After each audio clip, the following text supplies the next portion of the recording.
Hi everybody, my name is Louise Laboratoire and I'm the Interim Head of Science at the FBA. Welcome to the latest instalment of the FBA seminar series. We hope you've enjoyed the seminar series so far, and if you've missed any of the talks, they're all available on the FBA website under the Discover and Learn tab. If you're not a member of the FBA, you can also join us under the Join Us tab at fba.org.uk. So for today's talk, I'd like to welcome Professor Alan Hildrew.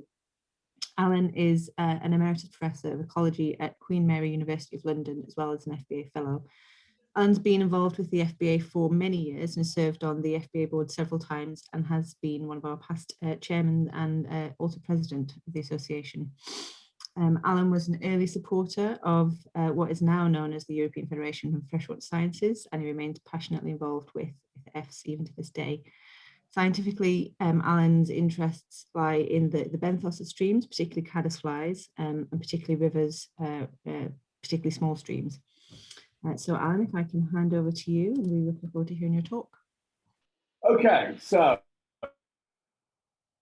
the thing to talk about what I call caddis days, which are my very earliest experience of stream ecology, my PhD, which was done in South Wales, in Cardiff. And then I moved on to Sussex for my first real job, and where I came across it there, just very briefly. My involvement with the idea of species traits and their various developments, and then how I got into freshwater biology and what we did with it over 32 or 33 years. My involvement was part of my involvement in FBA, going back to I'm pretty certain it was 1968, but I'll come to that obviously later on. And then what lies next, if anything. Okay, so caddis days. I'm going to show this slide because I think some of the people who are on this slide are in the audience. I know Ian Wallace is in the audience. I think maybe this guy is in the audience as well. It's 4 o'clock in the morning in California, Vince, but if you are there, wake up. This was the first international, many people there, as you can see, but it was a remarkable audience. I met some people there who remained very influential on me for most of my career. And let's just look at some of them. Some of you may remember Dudley Williams, who was at Bangor. I think he was a student of Tom Reynolds in there, and certainly was a postdoc of Noel Hines after Noel had moved to Canada and did some very distinguished work. The famous Bert Higler, who passed away relatively recently, who was a sort of Dutch freshwater ecologist, conservationist, very well known for his work with this chap, who is one of the most influential people I've come across in my career. That's a very rebellious looking Bernard Statzner, who went on to do some fantastically original things in my view. So who else have we got here? Yeah, this guy's Norm Anderson, who may not be known to many of you, but he was at Corvallis. He was involved with the River Continuum concept team in the early days. And this is a name who really has disappeared from common usage, but Herb Ross was an incredibly far-thinking and influential ecologist who was one of the first people to point out the forest and land use on the freshwater fauna of streams, and I think was one of the really forward-thinking people who foresaw the river continuum concept. Who else have we got in here? Yeah, this is an interesting character. This guy is Norman Hicken. Now, Norman Hicken was an interesting bloke. He was the founder of Rent-A-Kill, but a very interested, I think basically amateur trichopterist, and wrote a couple of very good books on early books on the Trichoptera larvae. So he's a name who's, we don't hear about much these days. Pete Barnard, who was at the British Museum, who worked on caddisflies, the very famous Ian Wallace. As a young man, Babcock, who was another early trichopterist, who did some work on the hydrocycles, which I went on to do. And then Vince Resch, California, who seemed like a very much larger than life character at that meeting to me, and in fact that's the way he is, who has done some extraordinarily influential work on bioassessment and working in California. And then we have Rosemary Makai, who is an English, or is an English woman, but spent much of her career in Ontario and was the founding editor of JAMS, or Freshwater Sciences as it is now. So she was a great protagonist and sort of rival of ours with freshwater biology, but it was always good. It was always good-natured, and she did a tremendous job getting that American journal off the ground. Ian Crichton, who was the host of our meeting in Reading, who did some terrific work on adult caddis and their dispersal.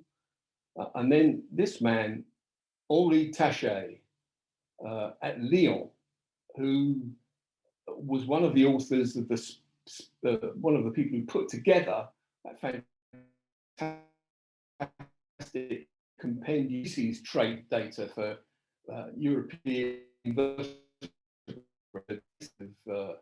much modern stuff. He's a greatly underrated, understated, famous G.N. Phillipson, who was at Newcastle, who spawned a great plethora of PhD students, people like John Eddington, Phil Boone. So he really was my academic grandfather, because Eddington at Cardiff went on to be my supervisor.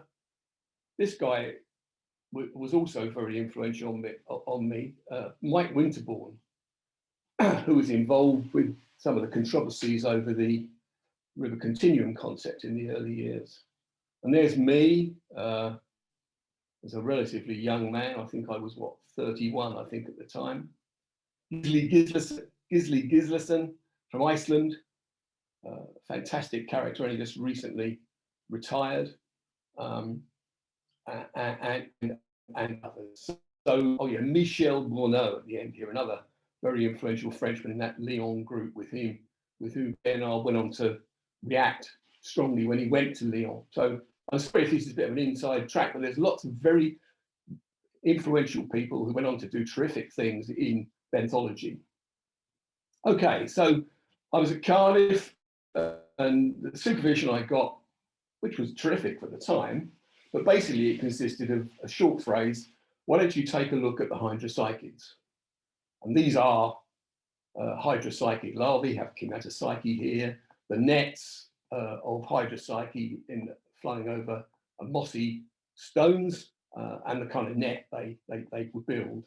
And basically I was told to go and take a look at them and where they were.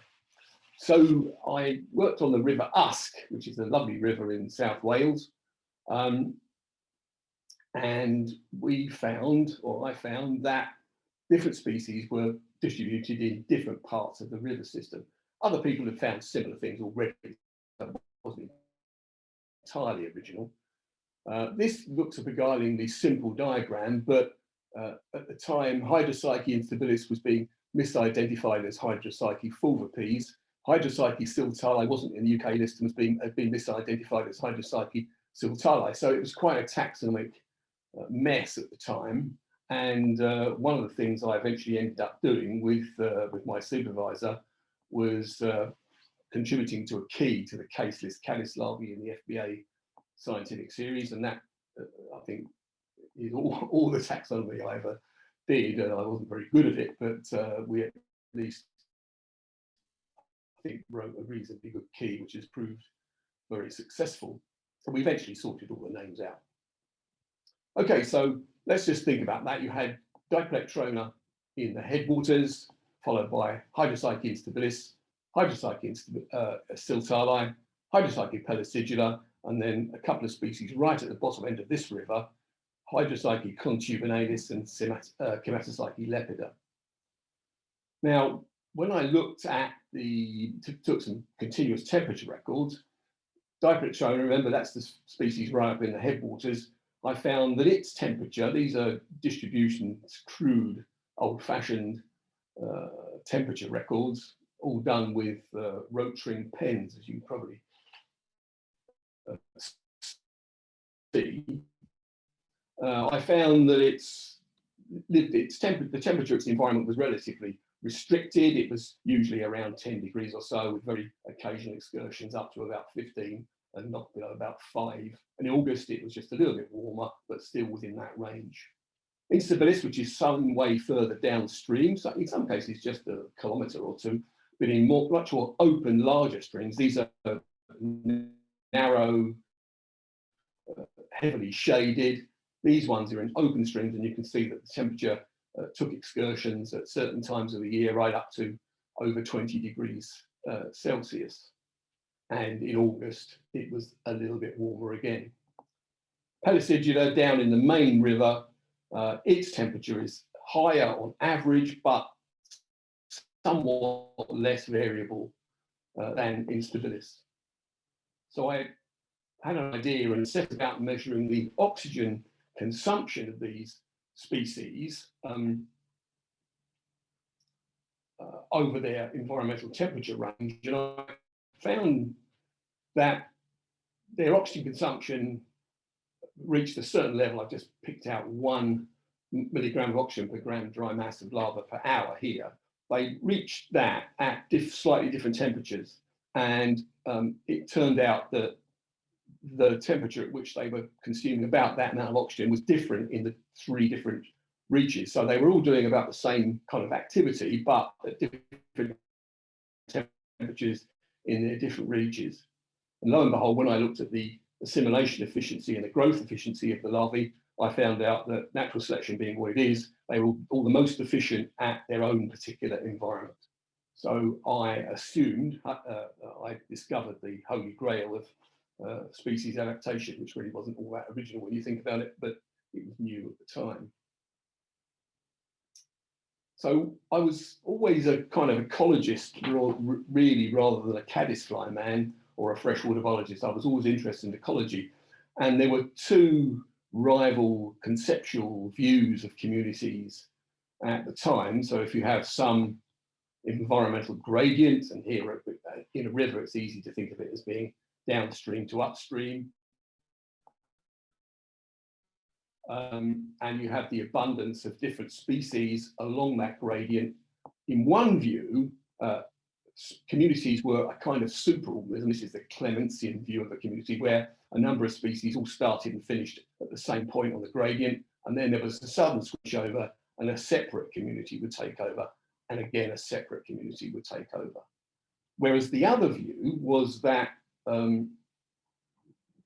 really species are just individualistic, and they all kind of start and finish at different points along the river. So this is the idea, at least in river ecology, the idea of river continua rather than river zones. These are river zones as conceived by Illies and others, specifically by Illies in Germany. And here we have the idea of a river continuum, which hadn't yet hit the blocks as the river continuum concept. Now, one of the fathers of stream ecology, at least one of the most important figures in all of stream ecology, was Noel Hines, who started off in Liverpool but went off to Waterloo in Canada. And he said some quite interesting things about this. He said how far the elaborate subdivisions of streams into named zones, as advocated by Illies and Schmitz and others, are of value as a matter of opinion. So he was pouring really cold water onto the idea that stream communities were superorganisms and fell neatly into these zones. And then later in his famous book, The Ecology of Running Waters, biologists, for many of whom categorization is a way of life, he was knocking the classifiers, which was the tradition at the time in a sort of continental style of ecology, for many of whom categorization is a way of life. have attempted to use this phenomenon, that's longitudinal species turnover, as a means of classifying watercourses. He said, rather than that, rivers are climes in an ecological sense, and as such, boundaries that do occur in them are ill-defined and caused by a variety of factors. So he was really looking at a sort of continuum. And we can point out that many modern bioassessment methods, including those in the Water Framework Directive, depend on classifying communities into categories, into neat categories. Okay, so that's as far as I got in the PhD, and I was sort of working against that conceptual background of river continua or river zones. So then I was dragged off to Sussex, somewhat unwillingly, since I liked Cardiff so much. But it was interesting, and I discovered a little place which I'd never heard of, even though I'd grown up in London, and it's quite close to London, the Ashdown Forest. There's the Ashdown Forest, and it forms the headwaters of the Sussex Ouse, which runs out into the English Channel, and the Medway, which runs out into the Thames. And I discovered there some funny little acidic and iron-rich streams, which reminded me of the South Wales coalfield, because there you have acid mine drainage. And here in the Ashdown Forest, in leafy, comfortable southeast England, were these little iron-rich acidic streams, not as torrential as the ones in Wales, but somewhat similar. And I found in them enormous populations of predators. Here we have the net of one of my favourite animals, Pletronemia, and they were very simple, appeared to be very simple systems with few species. I also incidentally discovered that this iron richness and acidity was a legacy of an iron mining tradition that went back to pre-Roman times. So it was a little bit of the South Wales coalfield transported into southeast England. And there in Sussex, I met this character who's gone on to do wonderful things, Colin Townsend, who worked with me there, well, for years. Eventually, he went off to work in New Zealand, but we carried on working together, really, in various ways. And here we are on one of our fishing trips in America. We're up in the Rockies, and after a NAMS meeting, we would tend to take a couple of days off and go and talk about things, and basically go fishing and drink beer. And here we are, just resting by the side of the river, which we did more of than fishing, I suspect. Okay, so Pletronemia, here it is again. Here's its net. Here's the larva in just about to pupate. And you can see all the silk. It's a web-spinning caddisfly, similar to Hydrocycle, but a different family. And we discovered that if you looked in its gut, it was terrific, because it was an engulfing predator, and you could see more or less everything it had eaten. And here we just have a squash of a gut contents preparation, a very clear stonefly. You could measure the head capsule and the length and so on. And here we have a cross. Was very neat because it enabled you to work out exactly what the thing had been eating. Now, if you look carefully where the arrow is, there's a little something in there. Now, what's that? That is itself a little midge, a little chironomid. And so we have inside the gut of the caddis a predatory tanypod, and inside the gut of the predatory tanypod we have the head capsule of a midge, a herbivorous midge. So it was great. It was a really great animal and a great system for trying to work out what the food web was. And this was our first food web of Broadstone Stream, with a number of basal resources, including algae, iron bacteria, coarse particulate organic matter, leaf litter basically, and others. And here we have all the species we found. There weren't very many of them, with some top predators, which were all invertebrates. It had 24 species in it, and John Lawton, no less, who was editor of Ecological Entomology at the time, described this as the best described food web that there was in any system, not just in streams, which as a young man at the time, I was absolutely tickled pink with. I'd never had anything like that said to me, particularly by John Lawton. However, when we started to look, or when other people started to look more carefully and included really small animals, not just the macroinvertebrates, but things like microcrustaceans, in particular these softer bodied creatures, the food web was transformed. And I ought to acknowledge the role of Simon Rundle, who worked on the microcrustacea, and in particular Jenny Schmidt-Araya, who came and transformed my role of the Maya fauna and how important they are. And the food web famously changed from simple, these were, remember, purportedly simple systems, to an extremely complicated one with intragill predation, cannibalism, all these intermediate Maya-faunal species made the whole thing a hell of a lot more complicated. And it's gone on, other people have taken this kind of analysis on much further and tried to come up with some more general features.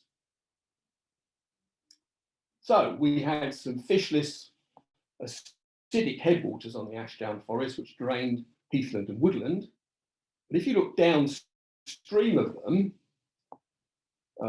there were some obviously larger but circumneutral and more productive streams that had fish and apparently many more other species as well. And we assumed that the acidity, at least I assumed, that the acidity of the headwaters was natural. I was told by the conservation agencies that, well, yes, these acid heathlands are naturally that way, and that's the way it's always been. At that point, however, I started to become aware of acidification. Began to wonder whether those little headwaters in the Ashdown Forest could have been affected by acidification. And even I mean, I've always been a very kind of purist, really. I'm interested in things because I'm interested in them, which seems to me now a very self-indulgent and old-fashioned view. I wasn't particularly interested in application at the time, but we were under pressure to get funding, and you needed to do something that might be useful to someone rather than just stare at caddisflies all your life. So I got interested in acidification. Now we come back to Ferry House, because this man, Errol Gorham, worked at the Lake District, although he was a Canadian, worked in the Lake District in the 50s and was really a chemist. And here on this diagram, we have the direction of the wind, so from the west, from the north, from the east, from the south, and the composition of ions in rainwater. So here, when the wind is coming from the southwest, which of course is the prevailing wind, the predominant ion is chloride, because that's what's coming out in the sea spray. But when it's from the east, the predominant ion was sulfate and nitrate. And he realized that this was pollution from power stations coming from elsewhere in England, but also from the mainland of Europe, whereas from the southwest it was clean sea spray.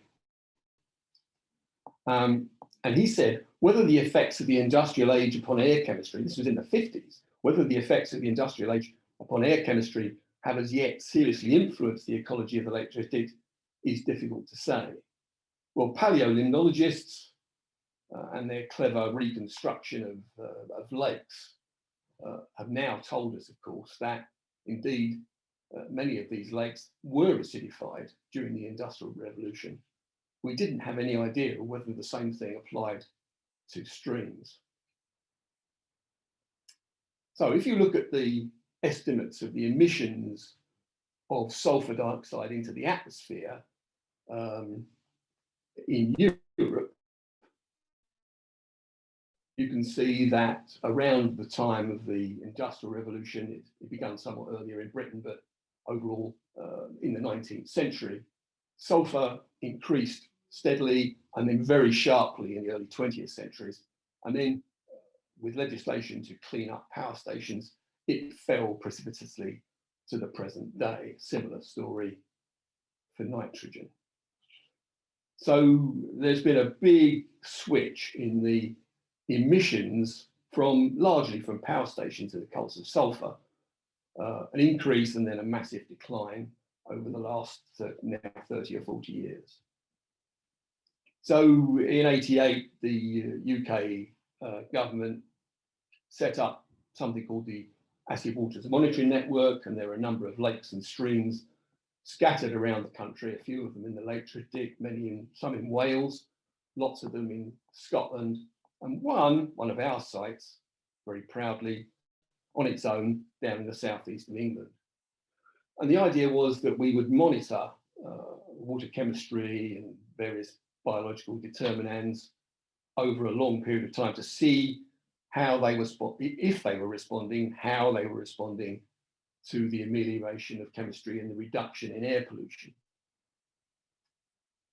And this is the work of the network, and it shows here the pH, the annual pH, I guess. I should check that. But it shows back from about 1990 up until almost the present day. And here is the site we put in from the Ashdown Forest. This is one of those little acidic headwaters in the Ashdown Forest, a place called Old Lodge. And you can see that its pH has come up from around, annual pH about 4.5 in the 90s, up to something much more circumneutral these days. So the chemistry of those streams that I always assumed was simply naturally acidic is increasing as air pollution has declined. And indeed, at Old Lodge, here we have the aluminium concentration. Aluminium is particularly important because it's so toxic. Aluminium concentration over that period of time has declined. And as aluminium concentrations declined, so that stream has been recolonized by trout. So here we have the first trout we found were in '89. That was a year after monitoring began, but I had been fishing this site on and off for at least a decade before then, and it was fishless. So it had been fishless all the way back through here. Trout started to recolonize it from downstream. The first fry were observed in about '92, and you get these steady increase in trout numbers. So this appeared to be a clear biological response to an improvement in water chemistry, reduction in pH, and an increase in pH and a reduction in aluminium. Now, some clever modelers involved with the monitoring network by geochemical modelers use their models to back calculate the expected chemistry, in this case measured as acid neutralizing capacity, to back calculate the chemistry of all the sites in the network over a long period of time, back to the middle of the 19th century. And for Old Lodge, the model looked like this. These are the confidence intervals of the model and so on. So here we have a decline in acid neutralizing capacity along with the high sulfur depositions right the way up till about 1970, at which point they modeled the chemistry as improving through into the future. Now, trout are normally present at values of acid neutralizing capacity of about 50 or above, and absent at about below that. Now, it so happened that I came along in 1972 and started looking at these little acid streams on the Ashdown Forest. So I didn't know it at the time, but all that acidity that I assumed had been natural was in fact the sort of nadir of the situation. It was at its worst for probably 100 years, or for many, many, many years. And here we have, of course, the real chemical data as measured in the network. So it was more variable, but it fitted the model fairly well. And around 1998, indeed, the trout reappeared in that particular site. So this is my kind of scientific lifetime, if you like. I started work here, as it turned out, at the minimum pH, and went right through, so it recovered and trout recovered. quite cool. Now, if you look further down the food web, these are data we collected. We didn't have, unfortunately, continually monitored data. I just never have the resources to do continual monitoring. But there have been substantial projects on these streams in the 70s when I did it, in the 80s and the 90s and the thousands when other maybe students of mine did it, including people like Jill Lancaster and Guy Woodward and his student Kat Layer most recently. And you can see, if we just look at the invertebrate predators, this is this group of plots at the top. I hope you can see that. This is just density. And here we have the different decades and the different times of year in the different decades. So data from the 70s, the 80s, the 90s, and the 1000s. And you can see that that caddisfly, Plectruminea, was really, really abundant in the 70s, and in fact declined slowly, and still now in the 2000s it's very scarce. An alderfly, another bigger, slightly bigger invertebrate predator, became very abundant in the 80s, but has then declined again. And then a rather beautiful large dragonfly became very abundant, super abundant in the 90s, but has now declined again. And trout came in the 2000s. So you had this really curious sort of succession of dominant top predators from invertebrates to fish, coincident with the, well, not coincident, as a consequence, I think, of the reduction in acidity. And here we have some of their main prey, and you can see that the Nemuridae were very abundant, Lutra nigra was very abundant. That was the main fauna of the 70s. That's declined greatly, and other species have come in. So here we have decadal changes in Broadstone stream from the 70s through to the thousands. It's an unusual data set, unusually, I don't think there's anything quite like it from anywhere else.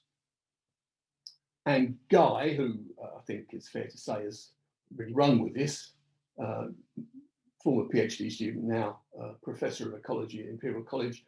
I think he might be in the audience, so I better be nice about him. I do like your hat, Guy. These are the, he depicted this very famously in this little diagram of Plectruminea first in the 70s, then Silis, then Cordiligacida, and then trout. And here we plot the nitrogen stable isotopes and the carbon stable isotopes. Basically, you see when trout came in, they were working at a trophic level above previous top predators. If you don't know about stable isotopes, it doesn't really matter, but the trout were working at a higher trophic level. So the sort of trophic height of the system had expanded along with the amelioration of acidity, and presumably was explained by an increase in productivity. Well, that's one of the hypotheses, at least. Okay, so I want to leave Broadstone stream at that point. I've written loads about it in the past, and the Ashdown Forest, and divert the way to something which I don't know whether I'm proud of it or not, but I was involved in the early days on species traits. And this looks like some superannuated boy band to me, but Colin Townsend on the left, Vince Resch on the right, Bernard Statzner and myself. I think this was probably around 1991 in Statzner's garden near Lyon, where we all went to work on a workshop, to work on deriving. In Colin and my case, we were asked to come up with some theoretical predictions of the kind of species traits you should find in species living in different parts of the River Rhone. Bernard had been recruited by CNRS, by the French Scientific Civil Service, to go there and try and bring together tremendous font of data which the French have been labouring away collecting on species traits and distribution of various things at different points in the river, in the River Rhone. And he was a great colleague of Vince. They worked very closely together over many years, and all kinds of things. So he involved Vince in it. And then Townsend and my role was to basically come up with some predictions of what we expected them to find without knowing what they had found. So it was kind of, honest hypothesis. So, well, Colin and I were sent down into Bernard's basement and spent a couple of weeks fighting and arguing over this thing. Here's the great Bernard Schatzer, the brains behind it all, really. And we came up with this paper, which we published in Freshwater Biology, which is, of course, our own journal, so couldn't get turned down. Species traits in relation to a habitat template for river systems. If you don't know this stuff, I'm sure many of you won't. The basic idea is that we saw the river habitat along two gradients, one of spatial heterogeneity, so we have sort of uniform places up here, very complex physical places up here, temporal heterogeneity with things that remain very stable here, and things that were very variable there, and what life history traits or species traits we would expect to be represented at different points in that plot. So we saw high temporal heterogeneity as an opportunity for more frequent disturbance. We assumed that disturbance would be much more common up here, and that there would be more refugia for species where it's more complicated. So we expected life cycles to be, in this case, potential lifespan. We expected life cycles to be short in this part of that template and to be long in this part of the template, but there was no reason to expect that you wouldn't get species with short life cycles as well there. So we expected a mixture here and only short life cycles there. So that was the basic idea of the habitat template. And we took a number of species traits and we came up with sort of rough predictions. Very Mickey Mouse, really.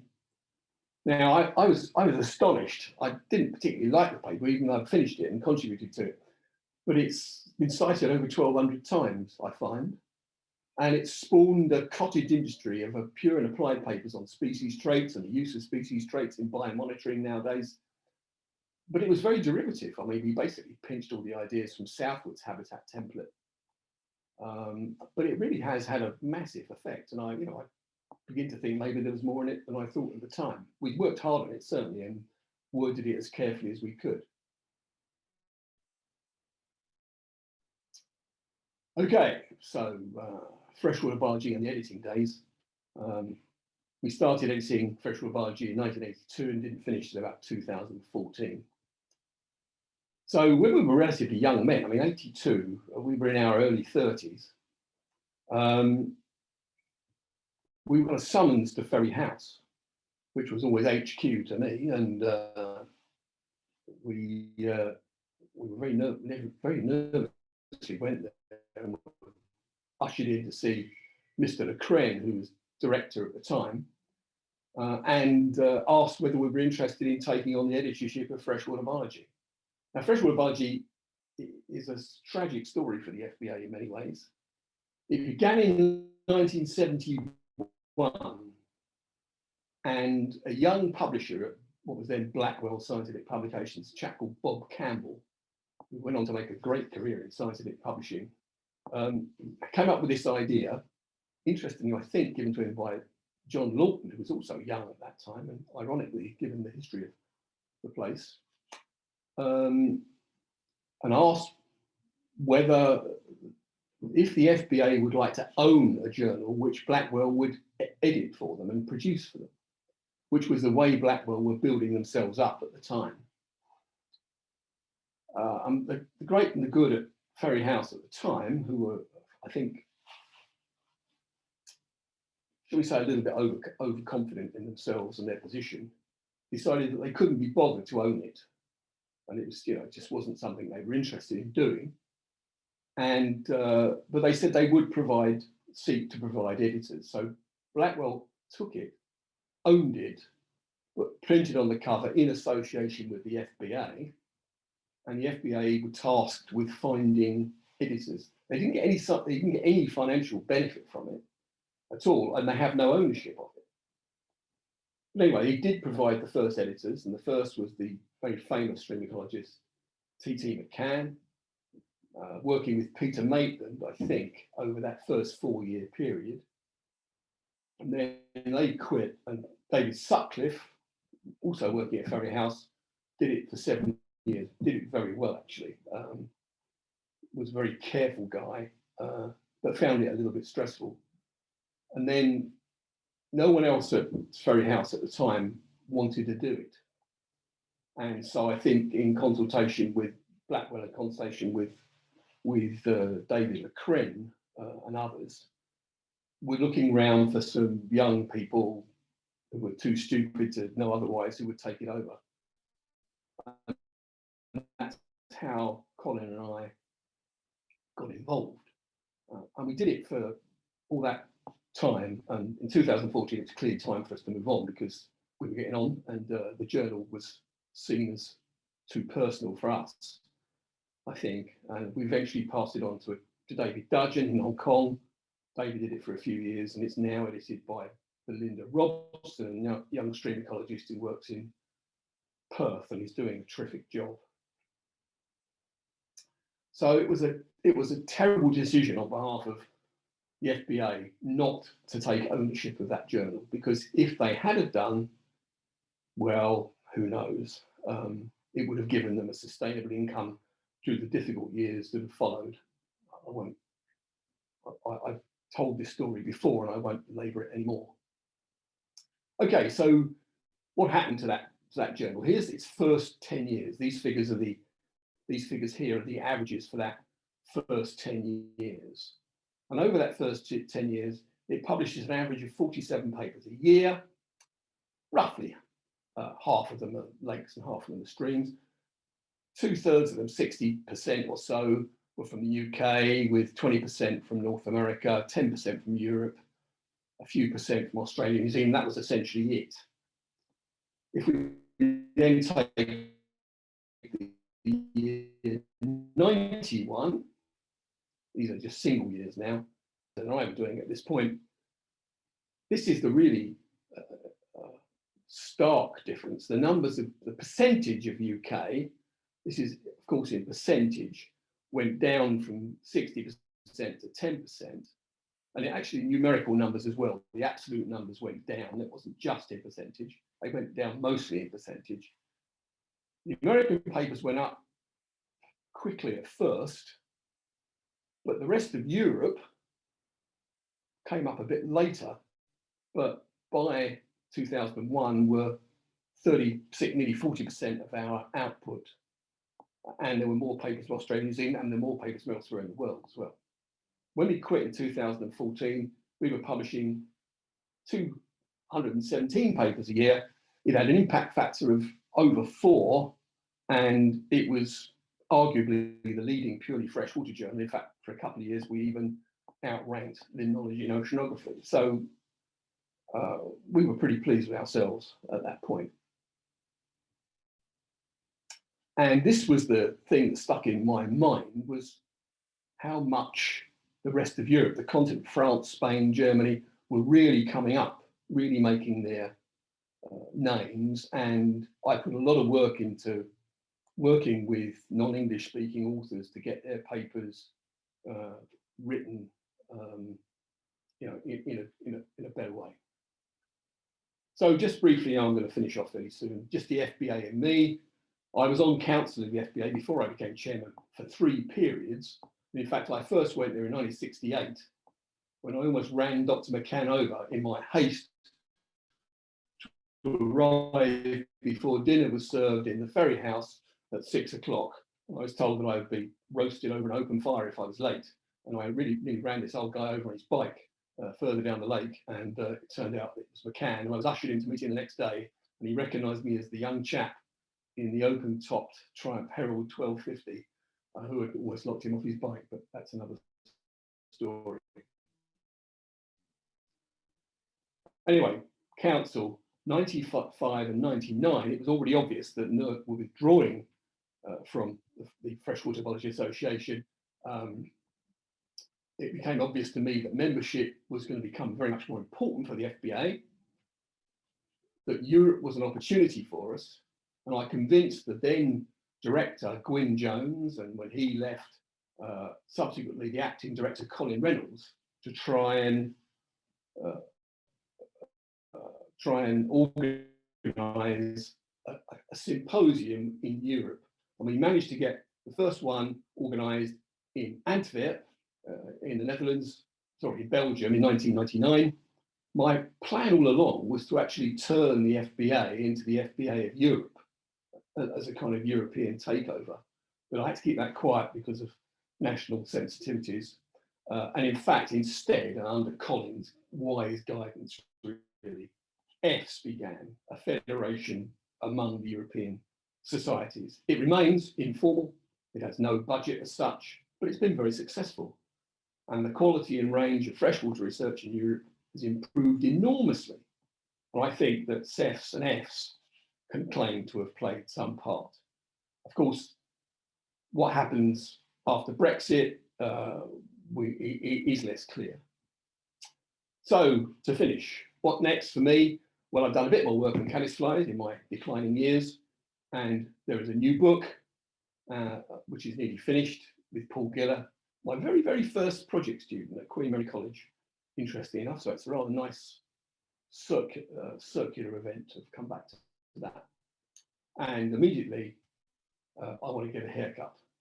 So I'll leave it there. Thanks very much for listening. I hope I haven't gone too long.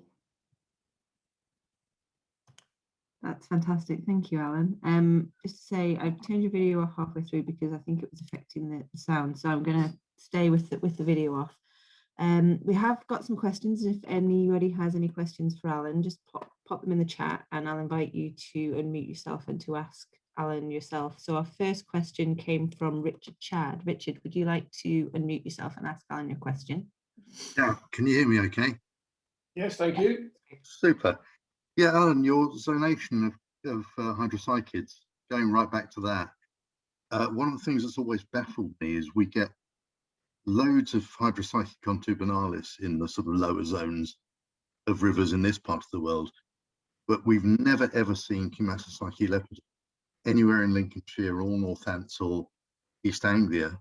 And I've never been able to sort of work out entirely why, because the river types seem to be okay, but for some reason it doesn't appear here. Have you got any sort of insight?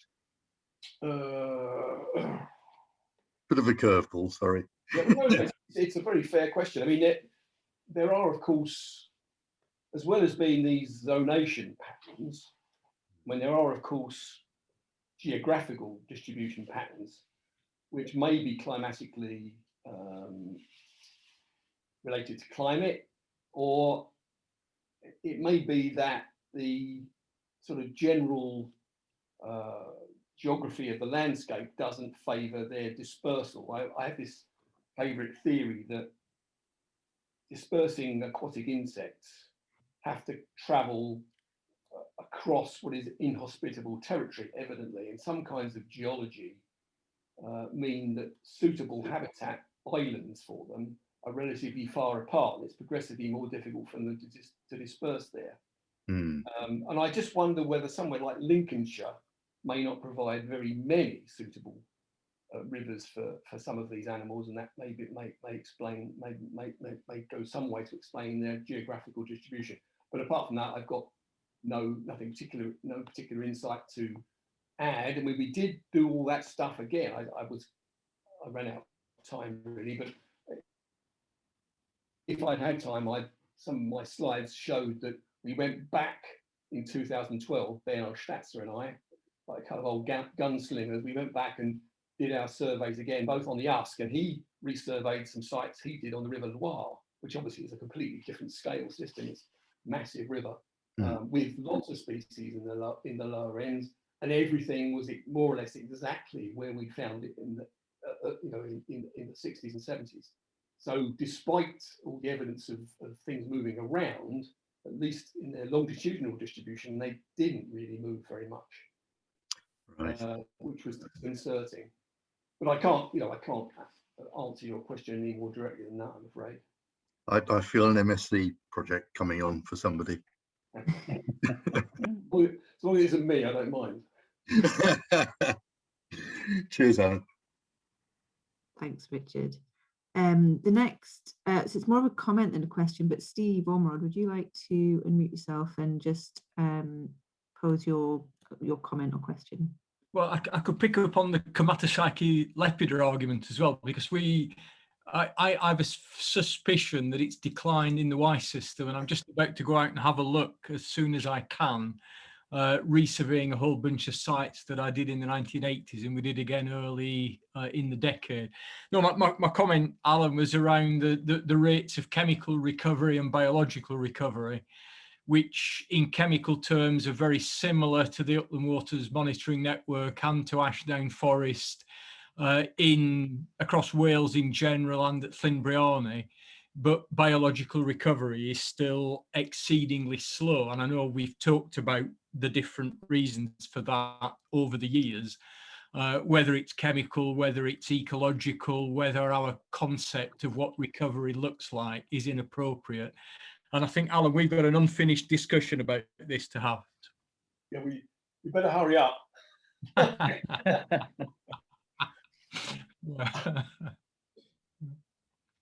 Yeah. Now, there were a couple more slides at the end which I left off because this was a paper I did. You'll know this very well because I did it with Isabel. When we went back and resurveyed all those sites on the Usk, Kamatasaiki had gone from the bottom of the river, as had no, it hadn't gone. It had gone down. It was absent from one site.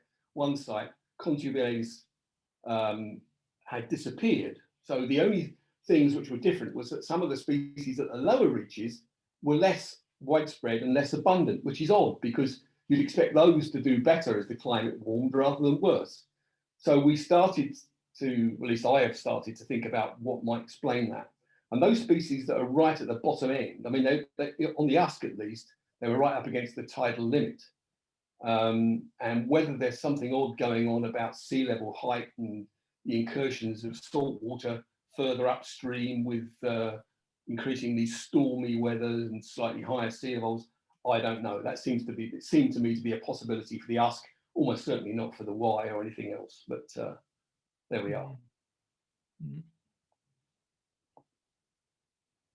Thanks, Steve. Does anybody have any more questions for Alan? I don't have any more in the chat, so if I have one briefly, if I can slip one in.